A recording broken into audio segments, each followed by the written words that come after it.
உங்களது இல்லாமையில் அற்புதம் செய்திடும் தேவன்.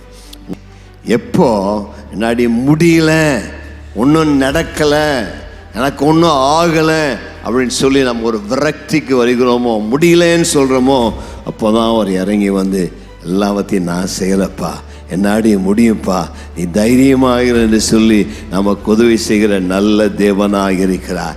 காரணம் என்னன்னா, நமக்கு மாம்ச பலன் இருக்கிற வரைக்கும் நான் செய்வேன், எனக்கு தெரியும், என்னாடி முடியும்னு சொல்லி நாம் வேகமாக எல்லாவற்றையும் செய்வோம். ஆனால் என்றைக்கு அந்த மாம்ச பலமெல்லாம் போய் எல்லாம் ட்ரை பண்ணிட்டேன், ஒன்றுமே நடக்கலை அப்படிங்கிற ஒரு சூழ்நிலைக்கு வரும் பொழுது அவர் ஓடி வந்து, இனி நான் செய்கிறேன், முன்னாடியே முடியலையா, நான் வலது கரத்தை பிடித்து இதை எப்படி செய்வதுன்னு உனக்கு கற்றுக் கொடுக்குறேன்.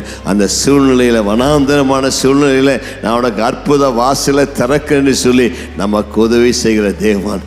நம்முடைய முடியாது என்று சொல்கிற வேலை தான் அவருடைய ஆரம்பமாக இருக்கும்.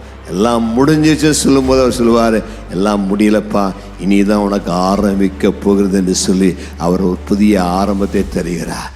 கர்த்தருக்கு மகிமை உண்டாவதாக.